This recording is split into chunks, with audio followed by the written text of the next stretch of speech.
शिकावं हे जसं सांगितलं तसं कोणाकडून काय शिकू नये हे सुद्धा सांगितलं आणि त्याही घटकांना गुरु बनवावं असा उपदेश केला. उदाहरणार्थ मासा गळाला लागावा यासाठी त्याला आवडणारा आमिष त्या गळाच्या टोकाला लावून ठेवलेलं असतं आणि त्या आमिषाच्या मोहाने मासा गळाकडे झेप घेतो आणि त्याच्या अणकुचीदार टोकाला अडकून त्याचा प्राण गमावून बसतो. मनुष्याने अशा प्रकारे कुठल्याही आमिषाला जीवनात बळी पडता कामा नये. त्यासाठी डोळे, नाक, कान यावर संयम ठेवावा अशी शिकवण यातून सद्गुरूंनी आपल्याला दिलेली आहे.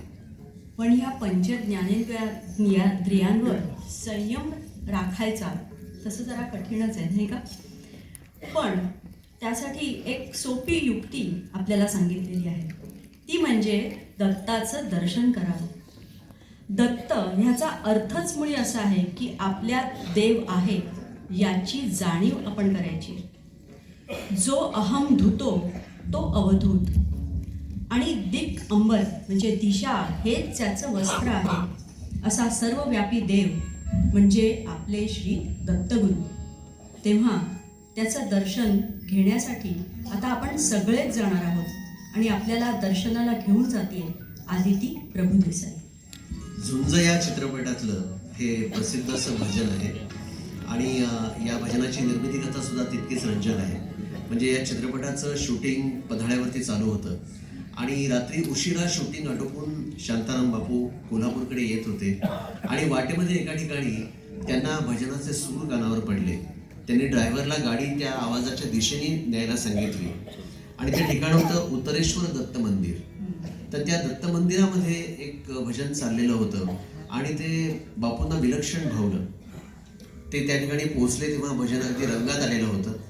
भजन संपेपर्यंत ते थांबले आणि भजन संपल्यानंतर त्या भजन मंडळींना त्यांनी पन्हाळ्यावरती दुसऱ्या दिवशी बोलावून घेतलं आणि त्यांच्याकडून ते भजन गाऊन घेतलं, त्यांच्याकडूनच ते शूट करून घेतलं. तेच हे झुंज चित्रपटातलं भजन आहे, दत्त दर्शनाला जायचं. शिवप्रसाद भजनी मंडळाचे हे सर्व कलाकार होते आणि अतिशय शानदार पद्धतीने ते भजन त्यांनी जिवंत केलं पडद्यावरती. या गाण्यानंतर गुरुजनांचा सत्कार आणि त्यांचे आशीर्वाद घेण्यासाठी आपण छोटासा विराम घेणार आहोत आणि त्या सोहळ्याचं सूत्रसंचालन श्रेयसी मंत्रवादी पूर्ण करतील.